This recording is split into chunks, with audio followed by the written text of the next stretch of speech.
नमस्कार।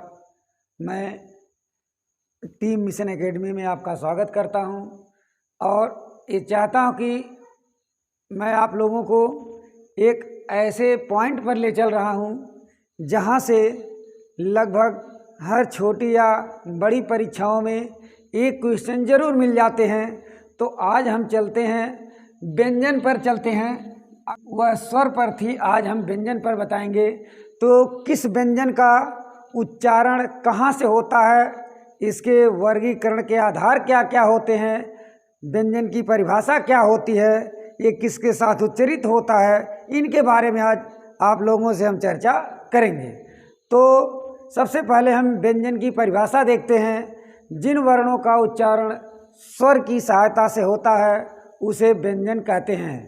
प्रत्येक व्यंजन ह्रस्व आ से मिल करके पूर्ण रूप से उच्चरित होता है। यदि हम ह्रस्व आ को व्यंजन से हटा दें तो वह हलंत के साथ होता है या उसको हम अर्धवर्ण के रूप में कहते हैं। जैसे मान लीजिए हमने क लिखा, इसमें आपका ह्रस्व आ यानी स्वर जुड़ा हुआ है। अगर यहाँ हम स्वर को निकाल देंगे तो हमको हलंत लगाना पड़ेगा, तो इसको हम अर्धवर्ण पढ़ेंगे। तो देखते हैं अब व्यंजन क्या होते हैं। तो आप सभी लोग जानते हैं कि व्यंजनों को का से म तक के जो 25 स्पर्श व्यंजन होते हैं उनको हम 5 भागों में बांट देते हैं। अब यहाँ हम चलते हैं व्यंजनों के वर्गीकरण का आधार। तो सबसे पहले अब देखते हैं व्यंजनों के वर्गीकरण के आधार। ये हम कह सकते हैं व्यंजनों का वर्गीकरण कितने आधार पर किया जाता है। तो मित्रों याद रहे कि व्यंजन का वर्गीकरण 4 आधार पर किया जाता है। सबसे पहले आप देखते हैं उच्चारण स्थान के आधार पर। नंबर 1, उच्चारण स्थान के आधार पर। अब उच्चारण स्थान का मतलब होता है कि हमारे उच्चारण स्थान के आधार पर तो हम देखते हैं कितने तरह के बोले जाते हैं, कहाँ कहाँ से शरीर मुख के किस अंगों से कौन कौन से वर्ण का उच्चारण होता है। तो हम सबसे पहले देखते हैं जो परीक्षाओं में अक्सर पूछ लेता है, लोगों को वहाँ हड़बड़ाहट हो जाती है, ये है क्या चीज़। तो सबसे पहले नंबर पर आता आपका स्वर यंत्रमुखी। स्वर यंत्रमुखी, इसको काकल्य भी कहा जाता है। काकल्य वर्ण भी कहा जाता है। इसके अंतर्गत आपका ह आता है। फिर इसके बाद चलते हैं कंठ। कंठ में आपके क वर्ग के वर्ण आते हैं, यानी क, ख, ग, घ, ङ। अगला है तालव्य।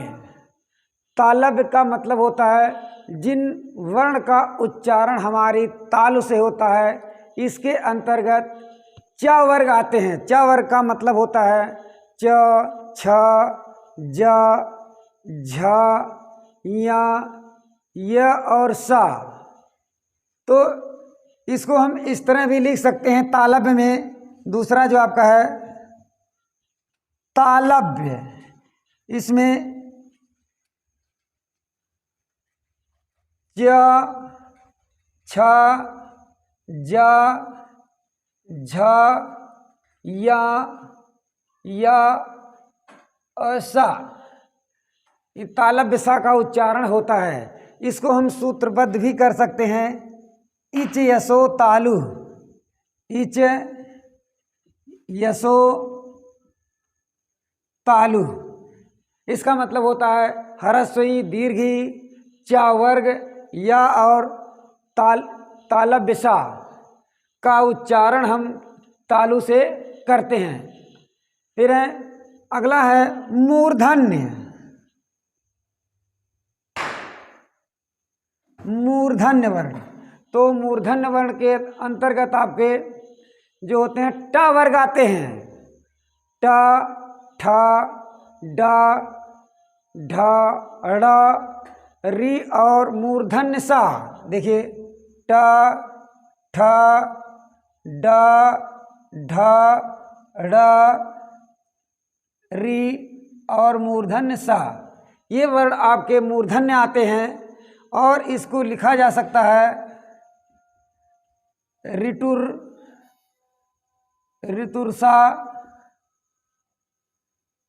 ऋतुर्षाणाम दंता,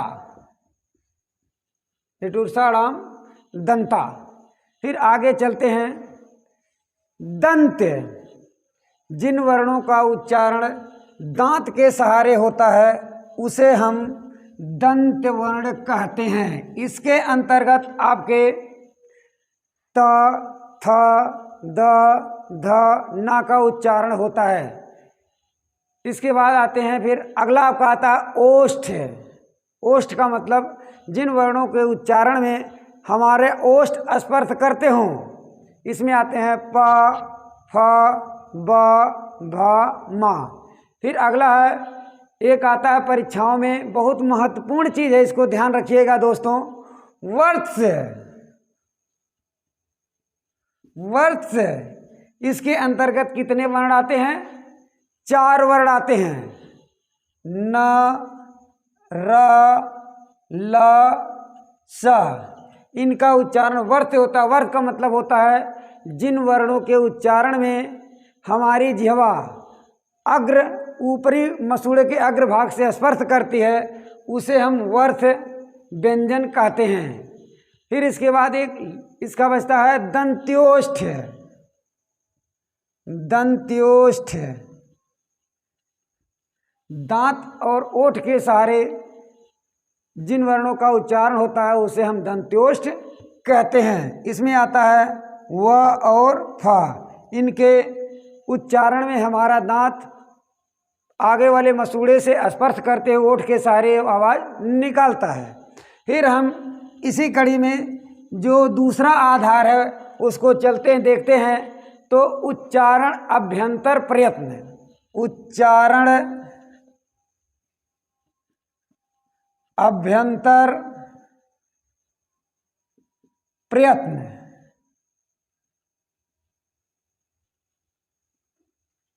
उच्चारण अभ्यंतर प्रयत्न का मतलब होता है वे वर्ण हमारे गले के आंतरिक भाग से किस किस स्थान से उच्चरित होते हैं। तो सबसे पहले हम देखते हैं स्पर्श।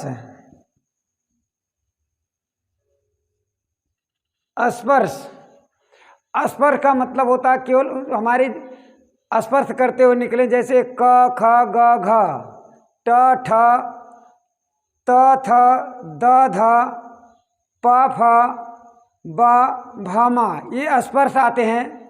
इसके बाद अगला आता है स्पर्श संघर्षी। यहीं से देखिए परीक्षाओं में दोस्तों प्रश्न आते हैं स्पर्श संघर्षी। स्पर्श संघर्षी, स्पर्श संघर्षी का मतलब होता है कौन से वर्ण हमारे तालु को स्पर्श करके निकलते हैं। जैसे देखिए इसके अंतर्गत 4 वर्ण आते हैं, च, छ, ज, झ। ये स्पर्श संघर्षी होते हैं। इनके उच्चारण में हमारी जिह्वा तालु से स्पर्श करते हुए चलती है। फिर इसके बाद आता है संघर्षी। संघर्षी, ये संघर्षी व्यंजन क्या होते हैं? इसके अंतर्गत तालव्य सा, मूर्धन्य सा और दंत सा आते हैं। इनको हम विवृत व्यंजन भी कहते हैं। विवृत व्यंजन, विवृत का मतलब होता है खुला हुआ, अर्थात जिन के उच्चारण में हमारा मुंह खुल जाता है विवृत व्यंजन होते हैं। फिर आगे आप लोग देखेंगे कुछ ऐसे वर्ण होते हैं जिनको कहा जाता है पार्श्विक या लुंठित क्या होते हैं। तो देखिए पार्श्विक में,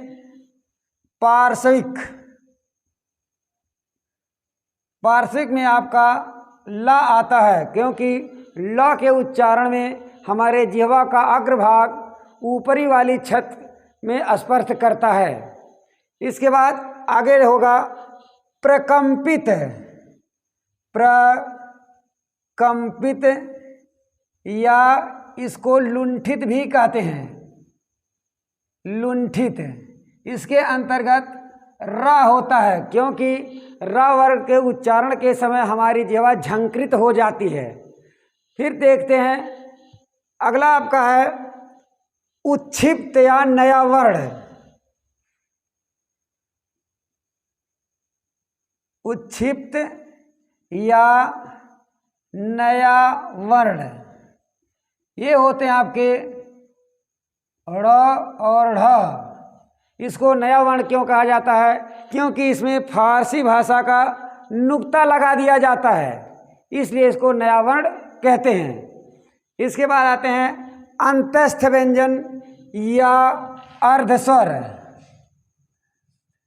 अंतस्थ या अर्धस्वर। अर्धस्वर ये आते हैं, इसके अंतर्गत आपका या और व आता है। अभी आप कहेंगे अंतस्वर के अंतर्गत 4 वर्ण आते हैं, या, रा, ला, वा, लेकिन हमने रा और ला को कहाँ रख दिया है? देख लीजिए, पार्श्विक और प्रकंपित में रख दिया है। इसलिए ये 2 अर्धस्वर मुख्य रूप से माने जाते हैं। फिर आते हैं लास्ट में अनुनासिक, जो पंचमाक्षर होते हैं, इनका उच्चारण नाक के सहारे होता है। इसके बाद अगले टॉपिक की तरफ हम बढ़ते हैं और देखते हैं क्या होता है। तो इसका तीसरा है उच्चारण वाह्य प्रयत्न के आधार पर। उच्चारण वाह्य प्रयत्न के आधार पर।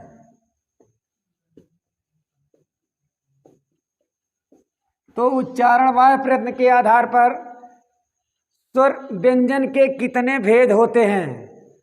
तो उच्चारण वाह्य प्रयत्न का मतलब होता है बाहरी, यानी जो हमारे मुख से शब्द निकलकर बाहर आ जाए, बाह्य प्रयत्न होते हैं। इसके अंतर्गत अघोष। अघोष, अघोष का मतलब होता है जिन वर्णों के उच्चारण में हमारे मुख से केवल हल्की सी श्वासें निकलती हों, उसको अघोष कहते हैं। इसके अंतर्गत प्रत्येक वर्ग का पहला और दूसरा वर्ण आता है। इसको हम 12 भी लिख सकते हैं, 1 और 2। इसके बाद दूसरा आता है घोष वर्ण। घोष, तो घोष के अंतर्गत क्या होता है? घोष क्या होता है? घोष या सघोष इसको कहते हैं, जिन वर्णों के उच्चारण में या जिन व्यंजन के उच्चारण में हमारे मुख से आवाज़ तीव्र गति से निकले, वह घोष होते हैं। इसके अंतर्गत प्रत्येक वर्ग का तीसरा, चौथा, 5वां वर्ण, यानी इसको 3, 4, 5 यानी 345 भी हम लिख सकते हैं। इसके अलावा स्वर प्लस स्वर, स्वर का मतलब ह्रस्व स्वर हो या दीर्घ स्वर हो।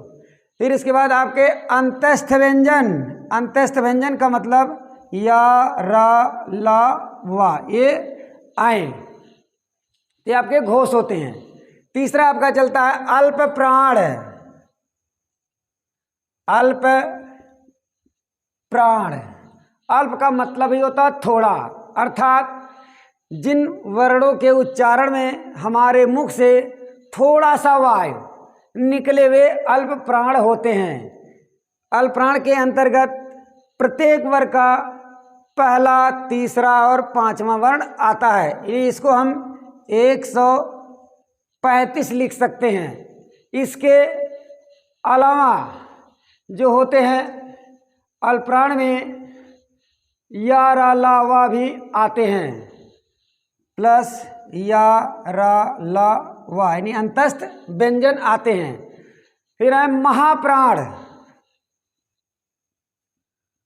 महाप्राण, तो महाप्राण बोलने में ही स्पर्श हो जाता है जिन वर्णों के उच्चारण में अधिक प्राणवायु वेग के साथ निकले उसको हम महाप्राण कहते हैं। इसके अंतर्गत प्रत्येक वर्ग का दूसरा और चौथा वर्ण आता है, यानी इसको हम 24 लिख सकते हैं। इसके अलावा आपका जो है स,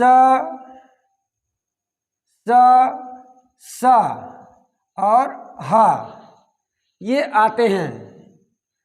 फिर आगे हम चलते हैं। जो आपका चौथा भेद है वह है जिह्वा पेशीय तनाव के आधार पर। जिह्वा पेशीय तनाव के आधार पर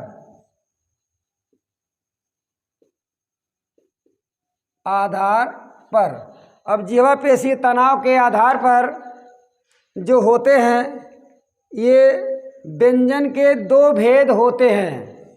एक होता है कठोर, दूसरा होता है शिथिल।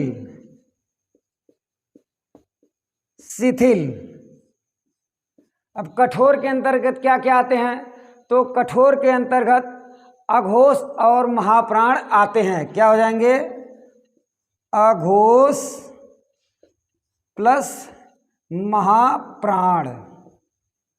फिर आता है शिथिल के अंतर्गत सघोष और अल्प प्राण। सघोष अल्प प्राण ये आते हैं। इसके बाद आगे हम चलते हैं तो आपका एक आता है विसर्ग। विसर्ग क्या होता है? विसर्ग का प्रयोग स्वर के बाद होता है। इसका प्रयोग संस्कृत में अधिक होता है, लेकिन कहीं कहीं पर आपको हिंदी में भी मिल जाएगा। जैसे प्रायः, अतः,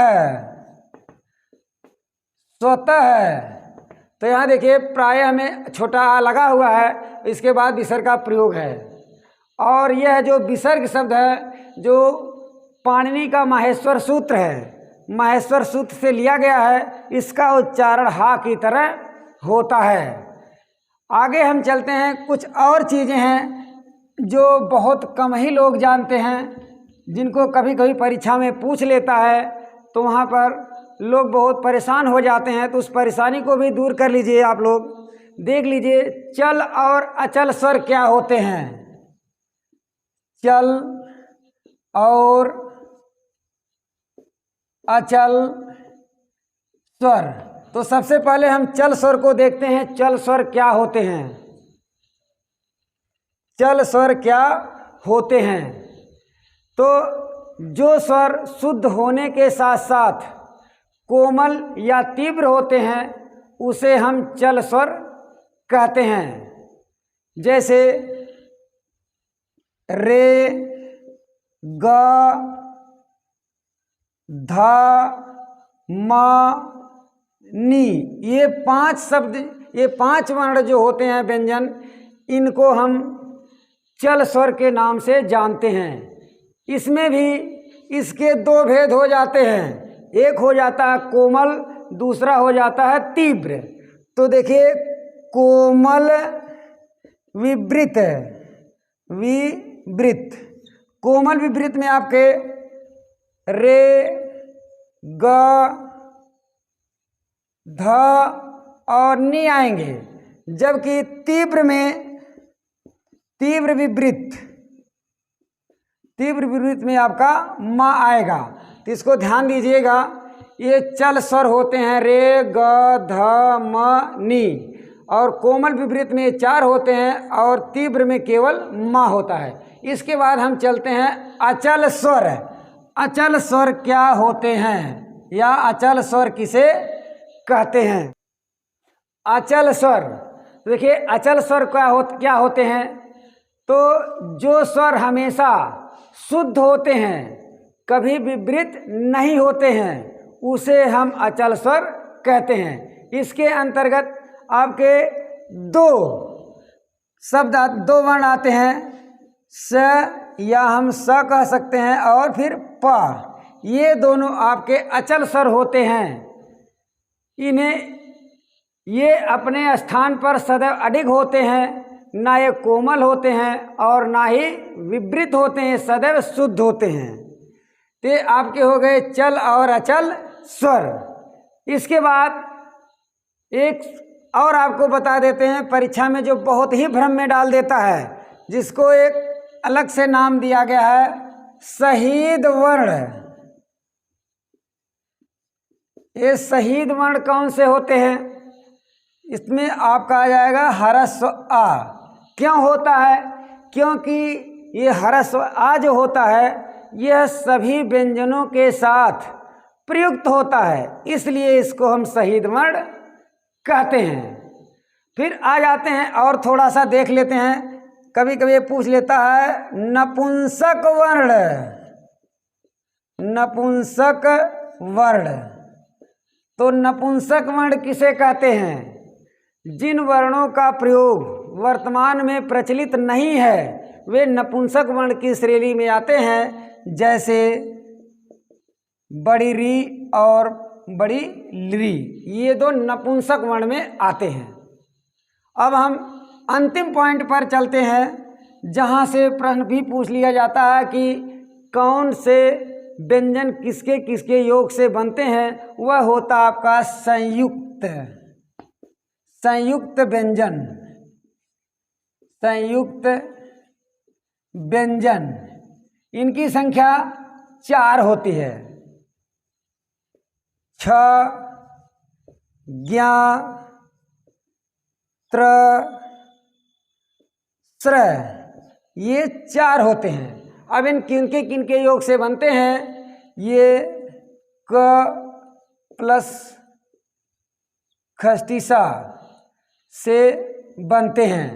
दूसरा है ज्ञ, जो ज और या के योग से बनते हैं। तीसरा है त्र, त और र के योग से बनते हैं। चौथा है स्र, स और र के योग से बनते हैं। Thank you.